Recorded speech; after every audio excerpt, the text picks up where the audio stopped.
দেখ, পাইলসে যে ঝামেলাটা হয় সেটা হচ্ছে গিয়ে আমরা তিন ধরনের ঝামেলা পাইলসে পাই।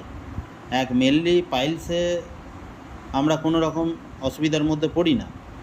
তো পাইলস যদি সাইলেন্ট থাকে, তো সেই সাইলেন্ট অবস্থায় আমাদের কোনো কিছু অসুবিধা হয় না। তবুও আমি বলে দেবো সাইলেন্টের জন্য কী কী ওষুধ ব্যবহার করা হয়। মানে পেশেন্ট এসে অনেকে আমাদের কাছে বলে যে পায়খানার রাস্তা দিয়ে কিছু একটা বেরিয়ে আসছে ডাক্তারবাবু, তো এটা ওষুধ দিন যাতে এটা কমে যায়। কিন্তু অনেকেই মানে 99.9% ডাক্তার এটা জানে যে যে জিনিসটা একবার বেড়ে গেছে সেটাকে কমানো যায় না। আমি এটারও বলে দিচ্ছি এটাকেও কমানো যায়। তো সিম্পল কিছু টিক্স আছে, তো সেইগুলো আমি আলোচনা করছি। তো মেন আগে বলে দিই যে জিনিসগুলো হয় এই ধরনের পেশেন্ট, এই যেটা বললাম যে সাইলেন্ট থাকে পেশেন্ট, এসে ওষুধ খেতে চায়, এই ধরনের পেশেন্ট পাওয়া যায়। কিন্তু তার থেকেও বেশি পাওয়া যায় আর দু ধরনের পেশেন্ট। একটা হচ্ছে গিয়ে পাইলসে প্রচুর ব্লিডিং থাকে, তো সেই ব্লিডিংটাকে খুব তাড়াতাড়ি কমানো যায় কিভাবে। এখানে কিছু ওষুধ লিখে রেখেছি, আমি বলছি সবগুলোর সাথে সাথে একসাথে কম্বিনেশন বলে দিচ্ছি, তাহলে বুঝতে সুবিধা হবে। তবু আমি সবাইকার মানে কিছুটা জানার জন্য আমি কিছু কিছু লিখে রেখেছি যাতে আমার মনে থাকে বলতে, সেই জন্য আমি বলছি, মানে দেখাচ্ছিও সবাইকে। তো এক হচ্ছে ব্লিডিং পাইলস, আর দু নম্বর হচ্ছে পাইলস তার সাথে প্রচুর পেন থাকবে। এবার আমাদেরকে এই জিনিসটা জানতে হবে পেন কেন হচ্ছে। দেখ, সাইলেন্ট পাইলস থাকার জন্যে পেনটা অতটা কিছু এসে যায় না, কিন্তু পাইলসের সাথে সাথে যদি ফিসারটা চলে আসে আমাদের এখানে, পাইলসটা থাকতেই পারে। হঠাৎ করে কোনো দিনে পায়খানাটা একটু শক্ত হয়ে গেল, ক্র্যাক অফ দ্য রেকটাম হয়ে গেল। এবার ক্র্যাক অফ দ্য রেকটাম হলে সবসময় ব্লিডিং হবে এরকম কোনো মানে নেই। ব্লিডিং হতেও পারে, নাও হতে পারে, প্রচণ্ড যন্ত্রণা হবে। আরেকটা কী হতে পারে, পেরিয়ানাল অ্যাবসেস হতে পারে। পেরিয়ানাল অ্যাবসেস মানে পায়খানা রাস্তার পাশে ফোঁড়া হয়েছে, সিম্পল কথায় পায়খানা রাস্তার পাশে ফোঁড়া হতে পারে। সেটা পায়খানা রাস্তার পাশেও হতে পারে, পায়খানা রাস্তাতেও হতে পারে। তো এই সমস্ত সমস্যার জন্য এদের আলাদা আলাদা ট্রিটমেন্ট আছে, আলাদা আলাদা ম্যানেজমেন্ট আছে। কীরকম ধরনের, ধর কারো পায়খানা শক্ত হয়ে পায়খানার রাস্তাটা কেটে গেছে, তো প্রচণ্ড জ্বালা যন্ত্রণা হচ্ছে। তো আমাকে আগে পেশেন্ট এসে বলবে কি ডাক্তার ওই প্রচুর জ্বালা যন্ত্রণা করছে, তো আমি আগে কি করব, তার পায়খানাটা নরম করার ওষুধ দেবো না তার জ্বালা যন্ত্রণাটা কমানোর ওষুধ দেবো? তো শুরুতেই আমাকে তাকে জ্বালা যন্ত্রণা যাতে আগে কম থাকে সেই ধরনের ওষুধ মেডিসিন আমাকে প্রেসক্রাইব করতে হবে, এবং সেটা খুব ফ্রিকুয়েন্টলি করতে হবে, যেন সেটা মানে 2-4 ঘন্টার মধ্যেই সে বুঝতে পারে যে আমার ব্যথাটা কমতে শুরু করেছে। তো এই ধরনের ওষুধগুলো আমাকে প্রেসক্রাইব করতে হবে। তো আমি যদি এরকম ধরনের মানে একটা মেডিসিন দিয়ে বসে থাকি, সেটাতে কমতেও পারে নাও পারে।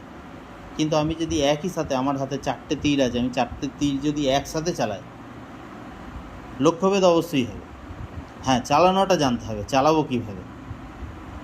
তো সেই জায়গায় এসে দাঁড়িয়ে থেকে আমি কি করি, আমি দুটো ওষুধই দিই। কি না, যাতে পায়খানাটা নরম হয় এবং জ্বালা যন্ত্রণাটা ইনস্ট্যান্ট কমতে শুরু করে। তো এখানে পায়খানা নরম হওয়ার জন্যে কেউ যদি আমাকে হোমিওপ্যাথিক ওষুধ বলে, তো আমি সবাইকে সাজেস্ট করবো একটাই ওষুধ, যে বাজারে আমরা অনেক ধরনের ওষুধ দেখেছি, ক্যাসকারা দেখেছি, সেনা দেখেছি, স্ট্যাপিসেগ্রিয়া দেখেছি, প্রচুর জ্বালা, ঠিক আছে। তো এই ধরনের হাইডাস্টিস দেখেছি, কলিনসোনিয়া দেখেছি, এইগুলোতে দেখেছি কি মানে পায়খানাটা নরম হওয়ার ওষুধ। তো আমি বলবো, সব থেকে সাজেস্ট করব যে এগুলোকে এখন মাথা থেকে ছেড়ে দিয়ে একটাই জিনিস মাথায় রাখ,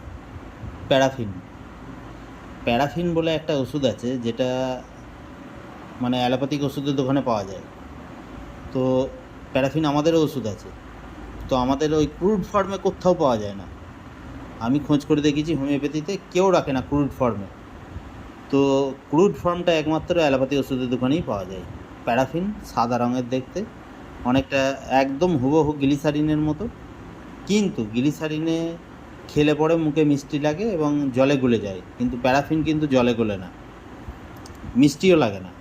ওটা অনেকটা তেলের মতো, সাদা, ফিট সাদা, কোনো গন্ধ নেই, কিচ্ছু নেই, ফিট সাদা তেলের মতো। প্যারাফিন কিন্তু দু ধরনের হয়, একটা হচ্ছে গিয়ে প্যারাফিন হেভি হয়, আর একটা হচ্ছে প্যারাফিন লিকুইড হয়। আমি সবসময় সাজেস্ট করবো প্যারাফিন হেভিটাকে। প্যারাফিন হেভি 1 বোতল নিয়ে নেবে, 450 ml, 30 ml বোতলে দেবে, দিয়ে বড়দের ক্ষেত্রে 20 ফোঁটা করে দুবার খাবে। সন্ধ্যে 7টায় একবার, রাত্রি 9টায় একবার। সূর্য বলে দেবে, পেশেন্টকে এই কথাটাই বলবে, পেশেন্টের মধ্যে কিছুটা সাসপেন্স এরকমভাবে ঢুকিয়ে দাও যেন সে তোমার কথাটা ভালোভাবে শোনে। অবশ্যই তাকে সাজেস্ট করবে, দেখুন এই ওষুধটা দিচ্ছি, এই ওষুধটা সূর্য ডোবার পরে খাবে, এগুলো হচ্ছে টিক্স। তবে গিয়ে পেশেন্ট শুনবে, পেশেন্ট বলবে যাপ বাবা, সূর্য ডোবার পরে দিচ্ছে কী এমন ওষুধ। সূর্য ডোবার আগে খাবে না, কিন্তু সূর্য ডোবার পরে খাবে, সন্ধ্যে 7টায় খাবে, রাত্রি 9টায় খাবে। এটার মেন কারণ কি, যদি আমি তাকে সকালবেলায় খেতে দিই, এটা সকালবেলা খেয়ে এসে কাজে গেল, কাজের মাঝখানে গিয়ে তার পায়খানা পেয়ে গেল, সেটা হলে তো সে বিরক্ত হয়ে যাবে। হ্যাঁ ডাক্তারবাবু কী ওষুধ দিয়েছেন, কাজের মাঝখানে গিয়ে পায়খানা পেয়ে যাচ্ছে। তো আমি এই জন্যই সাজেস্ট করবো ওটা সন্ধ্যে 7টায় একবার, রাত্রি 9টায় একবার, দিনে 2বার দাও। প্যারাফিন মাদার, প্যারাফিন মাদার খেয়ে একটু কুসুম কুসুম গরম জল খাবে 1 কাপ মতো। প্রথম 7 দিন কিন্তু রেজাল্ট পাবেন না, 7 দিন পর থেকে এটার রেজাল্ট পাবেন, এবং দারুণ রেজাল্ট। প্যারাফিন মাদার 20 ফোঁটা করে দুবার, সন্ধ্যে 7টায় একবার, রাত্রি 9টায় একবার। যখনই খাবে, খাওয়ার পরে 1 কাপ মতো হালকা ঈষদুষ্ণ গরম জল খেয়ে নেবে। এইবারে বলি এর সাথে কি মেডিসিন দেবো। আমি যে মেডিসিনগুলোর আগে নাম করলাম, ক্র্যাক অফ দ্য রেকটাম হলে সেই সব মেডিসিনগুলো তো দেবই, যেমন হচ্ছে গিয়ে স্ট্যাপিসেগ্রিয়া, হাইডাস্টিস মাদার, কলিনসোনিয়া, হ্যাঁ এইসব মাদারগুলো দেবো। কিন্তু এর সাথে আর এমন কি মেডিসিন দেবো যে মেডিসিনগুলো দিলে আমার মানে পেনটা ইনস্ট্যান্ট কমে, এই জ্বালা ভাবটা ইনস্ট্যান্ট কমে। আমি বলে দিচ্ছি, সেই জ্বালা ভাব কমানোর জন্য মানে বিখ্যাত কম্বিনেশান হচ্ছে গিয়ে ক্যাপসিকাম মাদার দিতে পারে কেউ, অথবা 200 দিতে পারে। আমি বেসিক্যালি ব্যবহার করি মাদার। আমি যেগুলো মিশিয়ে রেখে দিয়েছি, capsicum mother, belladonna mother, রাস্টক্স mother, Hydrastis mother আর স্ট্যাপিসেগ্রিয়া মাদার, এই 4টে মাদার একসাথে মিশিয়ে রেখে দিয়েছি। রেখে দিয়ে এটা আমি তাদেরকে খেতে দিই। ওই যাদের ওই পায়খানার রাস্তায় প্রচুর জ্বালা থাকে, সেই জ্বালা ভাবটা কাটানোর জন্য যে কোনো জ্বালা হোক, যে কোনো জ্বালা এটাতে কেটে যাবে। এর সাথে পোটেন্সিতে কী দেবো, পোটেন্সিতে কার্বোঅ্যানামেলিস দেবো, প্লাস ক্যাপসিকাম 200 দেবো। ক্যাপসিকাম মাদা দিয়েছি, ক্যাপসিকাম সাথে ক্যাপসিকাম 200 দেবো, আর্সেনিকাম অ্যালবাম দেবো 200, আর বেলেডোনা 200 দেবো, রাস্টক্স 200 দেবো, আর দেবো ফসফরাস 200। এই কটা মেডিসিন আমি ওখানে পুট করব। আমি আসানসোলের চেম্বারে এই মানে মাদার টিনচার পোটেন্সি একসাথেই মিশিয়ে দিই। পুরো আলাদা আলাদা করে দিবি, আলাদা আলাদা করে দিলে পেশেন্টও জানবে যে মেডিসিন অনেকগুলো দিয়েছে, এরকমভাবে খেতে বলছে। একটা মাদার দিলি, একটাই পোটেন্সি দিলি, একটাই প্যারাফিন মাদার দিলি, তাহলে পরে পেশেন্ট ভাববে, পেশেন্ট দেখবেও যে আমাকে 3-4টে মেডিসিন দিচ্ছে, দাম তো বেশি হবে। তুই যদি একটা শিশেতেই সব কটা মেডিসিন দিয়ে দিস, তুই যদি 500 টাকা নিস, ও তোকে কখনোই কিন্তু করবে, ডাক্তারবাবু কাজ হবে, আবার 500 টাকা নিচ্ছে।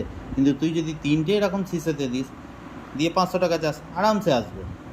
আর তুই বলছিস, বিশ্বাস করবি না, পেশেন্ট খাবে 2 দিন, 3 দিনের দিন তুই ফোন করতে বলবি, ফোন নাম্বারটা নিয়ে রাখবি, নাহলে তুই নিজেই ফোন করবি, কেমন আছেন, পেশেন্ট নিজেই বলবি ডাক্তারবাবু অনেক ভালো আছে। এই হচ্ছে গিয়ে মেন কেস। এই হচ্ছে গিয়ে মানে অ্যানাল ফিসার, পাইলস। যখন তোর এরকম ধরনের মানে ব্যথা যন্ত্রণা থাকবে, সেই জায়গাতে অ্যানাল ফিসারের এই কেসটা চলে আসবে, ওর সাথে অ্যাড হয়ে যাবে, তখন এই জায়গাতে তো দারুণ কাজ করবে। শুধু যদি অ্যানাল ফিসার হয় তাহলেও এটা ভালো কাজ করবে। আমি অ্যানাল ফিসার আর পাইলসের মানে যে একসাথে পাঞ্চ করে যখন আসে, সেই রকম ধরনের কম্বিনেশন বলছি। এবার তুই বলবি কি শুধু পাইলসের বল, শুধু পাইলসে তোর ব্লিডিং নেই, এমনিই পাইলস আছে। হ্যাঁ, সেটাকে কমাতে হবে। কিভাবে কমাবি? সেই সব ক্ষেত্রে আমি যেটা করি সেটা হচ্ছে গিয়ে প্রথমেই সালফার 200 দিই, সালফার 200, ল্যাকেসিস 200, দিনে একবার করে খেতে। আর সাথে দিই ফসফরাস 30, তোর অ্যাসিড মিউট 30, ফসফরাস 30 হয়, অ্যাসিড মিউট 30 হয়, তোর পোডোফাইলাম 30,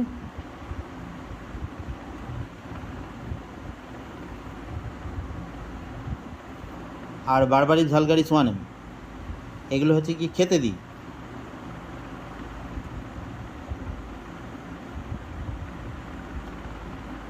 এগুলো আমি ওদেরকে খেতে দিই।